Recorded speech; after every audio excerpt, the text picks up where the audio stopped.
The Locked On Podcast Network presents the College Sports Big 3 in 30.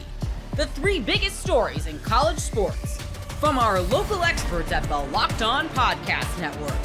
We bring you the real story, why it matters, what's next, who wins the big game, and more, all in 30 minutes. The College Sports Big 3 in 30 starts now with the biggest story in college sports. You are Locked On Huskies, your daily podcast on the Washington Huskies, part of the Locked On Podcast Network, your team every day. We feel like this class is trending up in a major way. We're going to talk about the impressive sales pitch that Jedd Fisch and his coaching staff have been able to put on over the last couple of days because, Lars, it's no understatement to say that Washington's just weekend official visits went very well. Maybe the everydayers have already heard from us because we get a surprise commitment on Sunday night, but it sounds like there were 4 commits. You and I can say from sources we've talked to and what just the general consensus is from around the community. Washington picked up 4 commits. We could probably get into one of them because he's got a couple of crystal balls, and that's Gavin Day. I was going to say it's safe bet that half of those four stars and probably more of 4 stars. Like, I think you just look at this weekend where we thought going back into last year where the first visit weekend was like, you didn't really get a huge ROI there. This was the antithesis of that. This weekend was one where you kind of had a sense, even going into it, where you're probably getting 1 4-star. Just a safe bet. Safest bet would be 1 4-star. More likely than not 2 or 3. The question was going to be, would you get 4 or 5 or 6? I think that was going to be the real question. But Gavin Day, again, that was one of the ones where coming into the weekend, we thought, could even come in on Friday, where just before you get in the visit, where it's like, hey, once I land in Seattle, this is where I want to be. We'll just make it official, no pun intended there, and then knock out the official for the rest of the couple of days, and then go on about my summer. But Gavin Day would be a massive addition to this class. But you look at what you already have with CJ Lavender, you got Elijah Durr, a couple of defensive back commits in general, Kasani Giles, go down the list.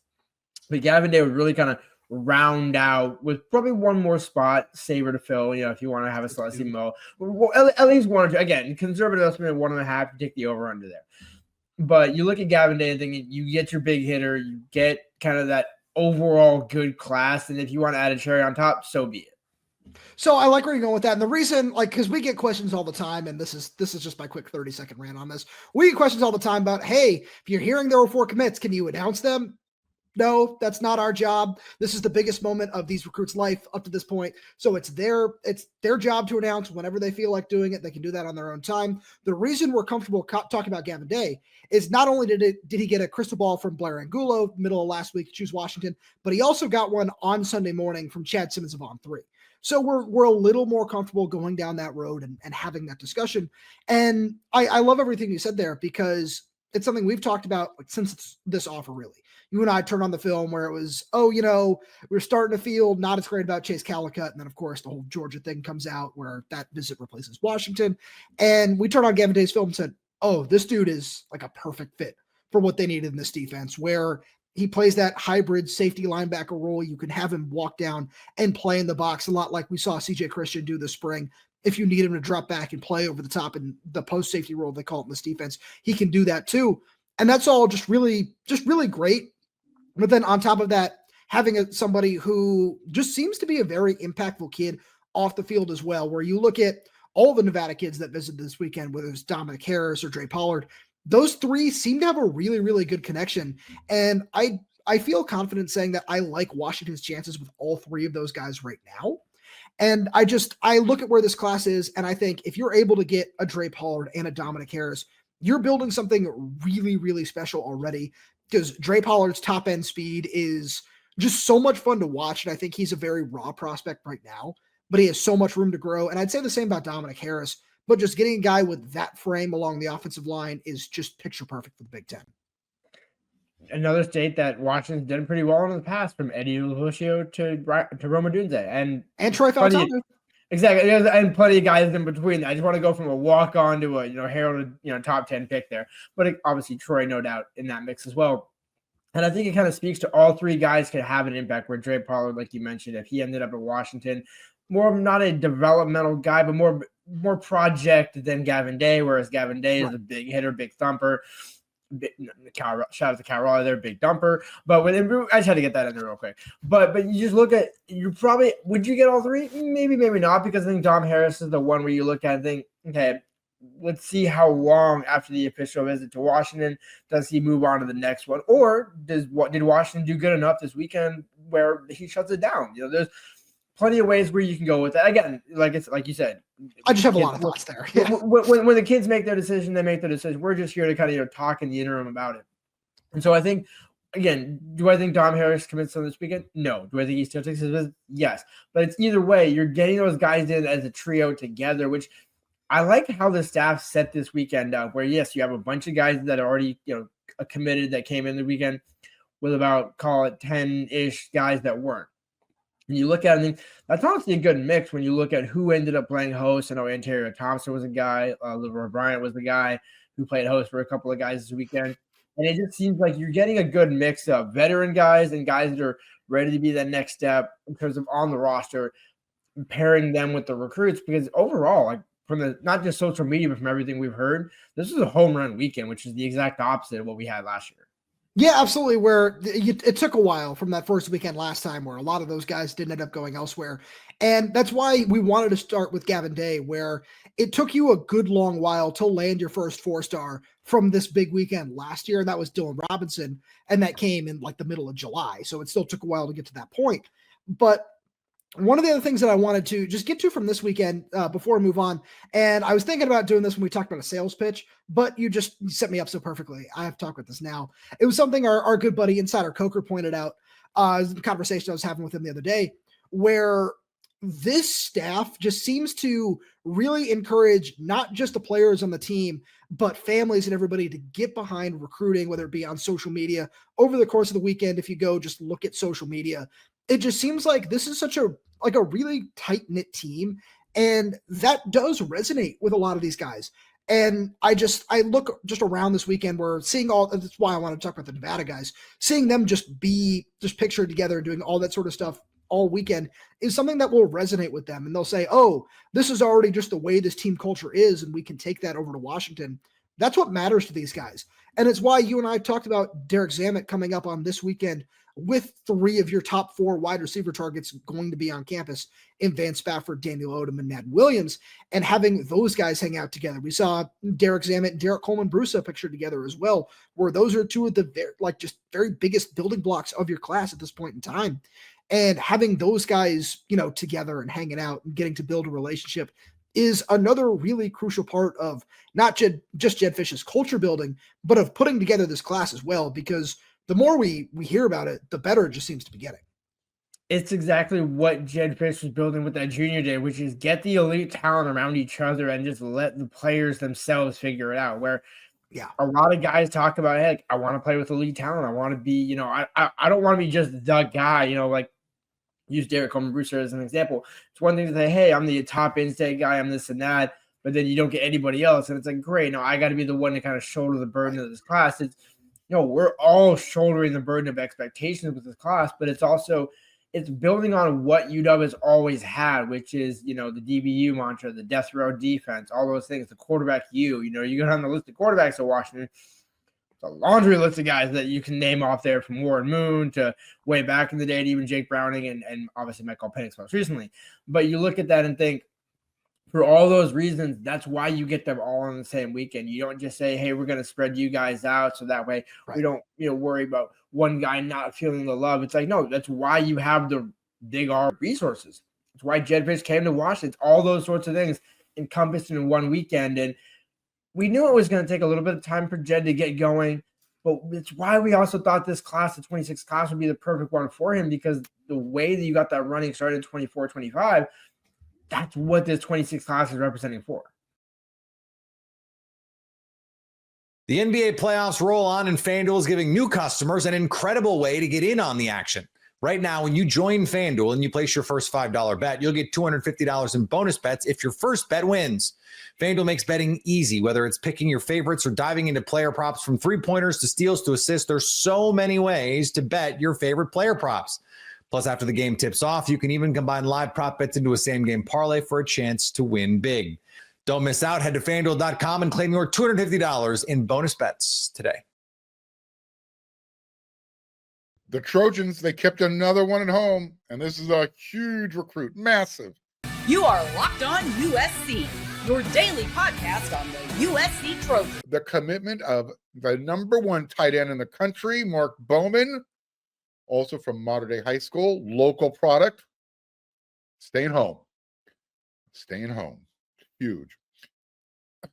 So prior to Bowman dropping the kaboom before the weekend started last Friday, late afternoon, USC's 2026 recruiting class, it kind of dipped back into the number 2 spot. That was a result of their number 1 cornerback in the country, RJ Sermon's reclassifying, jumping into USC's 2025 recruiting class. So there was an opening. And Bowman, he didn't waste any time. Did not waste much time at all. In fact, a few days later, after RJ Sermons became a member of USC's 2025 roster, Mark Bowman, the tight end from Mater Dei, he surprised everyone and committed to the Trojans. Well, I shouldn't say he surprised everyone. USC wasn't surprised. Jaja, Longhorns, they're faithful. They felt like though they were the teams to beat. Everyone thinking, this is going to be a Georgia-Texas battle. I told you last week on Locked On USC, this is why you should be watching the show every day. If you're watching on YouTube, click that red subscribe button, click that bell notification button. You're not going to miss anything. Smash that thumbs up. It means a lot to the show. Anyways, I told you guys last week that it was going to be a USC versus Texas battle.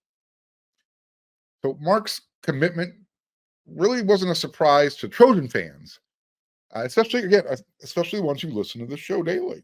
Now, I even said last week, USC feels really strongly. They feel like they're in a really good place for Mark Bowman, that they're going to get his commitment eventually. The surprise, I think, to everybody, maybe not everybody at USC, was the timing of his announcement. It kind of came out of nowhere. Again, late Friday news dump. Myself, as well as others, close to the situation, felt that, Mark was going to go through that, the whole recruiting process, take his official visits, then make his intentions known after the fact. It's safe to assume that he's only taken one official visit now. It's going to be to USC. Bowman understands, he knows the policy.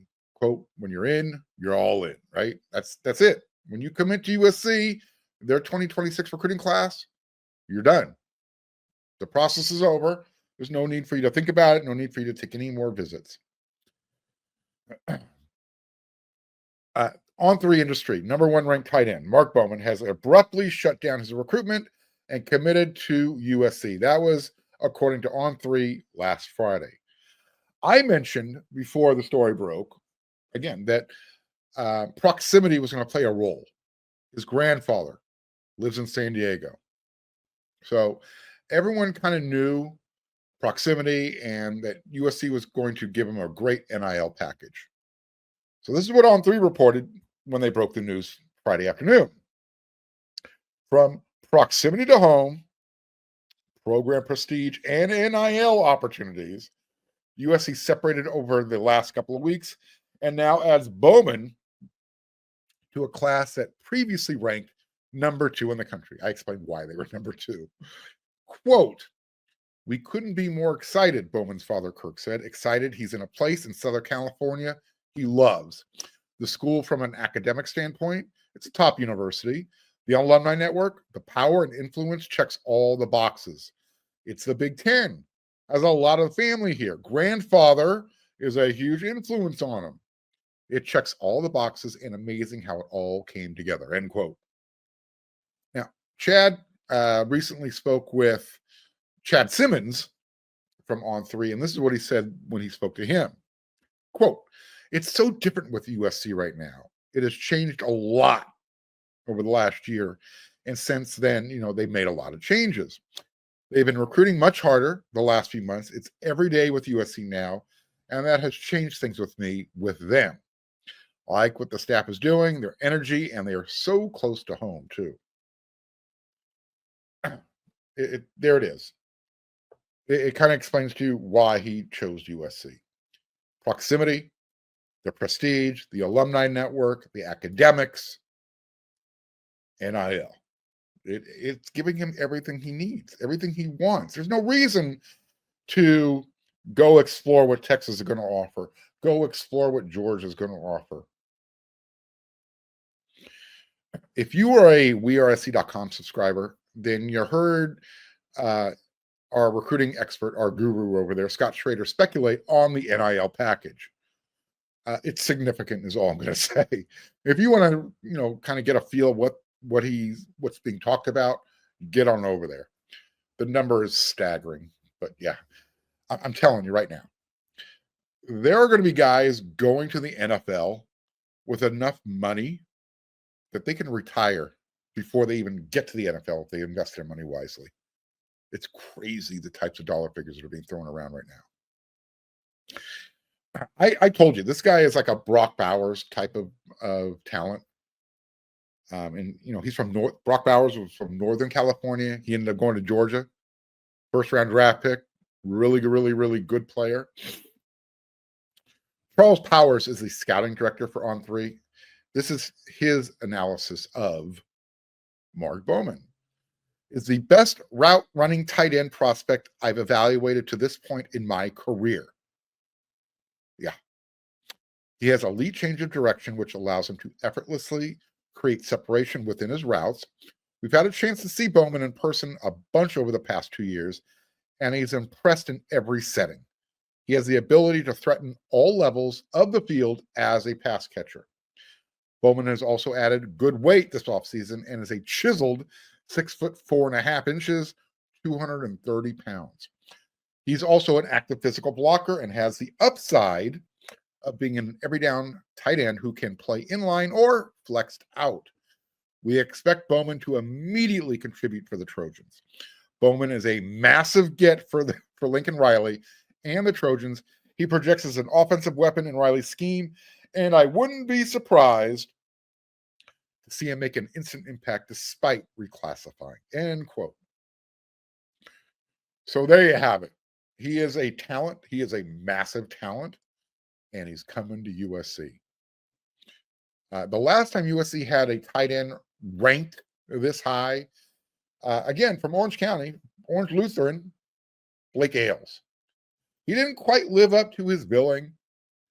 Nevertheless, USC's bringing in another one of those types of talents. The potential with Mark Bowman is, I don't know if there is a ceiling. He's that good. And the impact he has, not just with this class, but classes going forward. Modern Day is loaded in 2027 as well. And he's going to have an influence with the 2026 class with some of the guys he plays with 7-on-7, that type of stuff. So we'll talk about more. We'll talk more about that this week. But I think everybody needed to hear where USC is at, how things are going. And right now things are going really well. Mark Bowman's the latest. It was one of those Bowman booms. USC's tight end and inside wide receiver coach, Chad Savage, he made Mark his top priority this recruiting cycle. Remember, he was one of the last coaches brought on, and he's known as a recruiter. Well, just to kind of remind everybody, USC wasn't really considered the favorite going into the summer, getting Bowman's commitment. But because of Chad Savage, because of Chad Bowden and Lincoln Riley, USC made that huge push, and look what happened. So again, between the two Chads, Lincoln Riley, everyone made sure, including the Bowman family, that they understood USC is the place to be. And I loved this comment from Tampa Trojan Forever, one of the everydayers of the show, and he hangs out over there as a VIP subscriber at WeAreSC.com. Shout out to our staff for reestablishing the vital connection to Modern Day. If someone would have said 6 months ago, we would have firm commitments from Mark Bowman, Tom, and Sean Scott by the end of May, nobody would have believed it. Well, he's right. And that's why I was reading, those notes there about Chad Savage and Chad Bowden, how much work they've had to put in, how much ground they've made up since they've been here. Look what's happened. I should also add, this is, kind of a little bit of a footnote to Mark Bowman's recruitment, and I don't know how much of an impact he had. However, Mater Dei's coach, Raul Lara, Long Beach Poly's former head coach, he gets the whole pipeline to USC dynamic and why it's important for the local prospects to stay home. There's no reason to go anywhere else when USC can give you everything you need. So now you have it. You got Mark Bowman in the fold, and that makes 3 for Mater Dei. You got Tom, who USC flipped from Oregon. You've got the linebacker, edge rusher, Sean Scott. Now Mark Bowman. But USC isn't going to get everyone. We already know that. But that's a pretty good haul right now, right? Ever check your bank account and wonder, where did all my money go? Between dining out, online shopping, and entertainment, it's easy to lose track. That's where Monarch Money comes in, your personal CFO, giving you full visibility and control over your finances. Monarch Money isn't just a budgeting app. It's a complete financial command center. You can track all your accounts, investments, and spending in one place, so stop just managing your money and start building wealth. Instead of juggling multiple apps, you can use Monarch to check your finances, track spending, and even plan long-term goals. Managing money with your partner is smoother than ever. You can track shared and personal accounts, set goals, and stay on the same page without the stress. Take control of your finances with Monarch Money. Use code LOCKEDONNFL at monarchmoney.com for 50% off your first year. That's monarchmoney.com, code LOCKEDONNFL for half off your first year. Michigan State, they needed to make a big splash with their next athletic director hire. And You are Locked On Spartans, your daily podcast on the Michigan State Spartans, part of the Locked On Podcast Network, your team every day. Let's talk about the big news. And yes, that is Jason Batt, or better known as J Batt. Just goes by one letter. God, how baller is that? This came on Sunday, a report from Pete Thamel of ESPN. And then this was also, I guess met with a bunch of other outlets too, confirming these reports that yes, it will be Jay Batt, formerly of Georgia Tech. He will be Michigan State's next athletic director. And right off the rip, I mean, even before clicking on his resume and learning anything that he did, I like that just right on the surface, right? That you got a Power 4 athletic director, someone that has athletic directing experience, someone that has doing it at the ACC level. And this is kind of where we thought Michigan State would go early on. When we talked about it right after Alan Haller was let go, we said, yeah, I think it'll be a guy from the Big 12, the ACC, someone that's in a Power 4 conference. But you know what? It's going to be hard to pull away any SEC or especially another Big 10 athletic director. So this is where I thought they were going to go. And then you hear a bunch of names, and this is no disrespect to all the candidates out there, but, like Western Michigan's athletic director was thrown out there, or some guys that had no athletic director or athletic department experience in some cases. And it's like, I don't know if we can be fully bought in on that. I know the world of college sports is kind of going all over the place, so maybe you don't need AD experience, but I'm glad that they did get someone that has been an athletic director at a high level. And then we click on his resume to know what this guy is actually all about. So Jay Batt, he's been at Georgia Tech since 2022, and my goodness gracious, Georgia Tech fans are not happy about this one. And look, I'm not trying to pile on Georgia Tech fans, but when they are as disappointed by this news as they are online in different forums, message boards, Reddit threads, that probably means good news for us, right? Like, no one is really happy to see him leave down there. So I think Michigan State, right on the surface, got someone really strong because he is a great fundraiser. And President Kevin Guskowitz, he made that pretty clear that, yeah, that's going to be at the forefront of this athletic director search, someone that could raise funds. And my goodness gracious, Mr. Batt, he gives himself some moolah whenever he wants it. Now, this is per this ESPN story from Pete Thamel. Donations increased by 43% to $78.2 million in Batt's first fiscal year at Georgia Tech. He also, oversaw this whole stadium naming rights deal that he had with Georgia Tech, partnered with Hyundai. So right now their stadium is Bobby Dowd Stadium at Hyundai Field. Is that inevitable to happen here at Michigan State? Maybe yes, maybe no, but the guy understands that, okay, you need a lot of money in a lot of creative ways here in college sports. So he went to Hyundai and got a $55 million deal over the course of 20 years. He also, it's not just all about fundraising. He hired Brent Key, who I think is a fantastic coach down there for Georgia Tech, coming off of a fine season for the Rambling Wreck down there. So he's got the fundraising chops. He has the hiring chops. He's everything that you want in the athletic director right now on the surface. So before Georgia Tech, though, he's also done it at a few other big boy programs. Like he was the COO and Chief Revenue Officer at Alabama, oversaw a 10-year, $600 million capital gain project. Again, guys, Michigan State, they know where the world of college sports is going. It is driving up those funds. And yeah, his experience at Alabama, also senior associate athletic director at East Carolina. He's done some time at Maryland, James Madison, William and Mary, his alma mater, North Carolina, which, by the way, won a national championship there with their soccer team as a player back in 2001. So not too shabby of a resume, I would say. So my takeaway is like, I obviously his tenure has yet to officially start, but I don't see how you can't be happy with this, if not thrilled, if you're a Michigan State fan. He's done it at the highest levels. He has shown it. He has proven it. And now he gets to take his fundraising chops, everything that he has known and shown, and he gets to do it at Michigan State, a top 15 revenue generating school in the country. People forget that. People forget how much money can truly be inside of Michigan State. So he gets to try to unlock that treasure chest right here with over 500,000 living alumni. And I also love this too, is that Michigan State was not playing games. Like, he was doing okay financially. I'm talking his salary at Georgia Tech, making somewhere in the ballpark of $1.2 million. Now, Alan Haller, I think his salary was around like $800,000 to $900,000. Guys, they are doubling what they were paying Haller. Chris Solari of the Free Press, he tweeted this out right before we started recording that, yes, they're going to put up $1.8 million per season. So, yeah, MSU's getting serious. Always thought that they would be. They didn't let Alan Haller go just for laughs, just because they were bored. No. They're getting serious in the athletic department, though, and this move screams that. So, guys, really quick before we get to, talk about Aiden Childs, a few mailbag questions with our good friend John Kirby.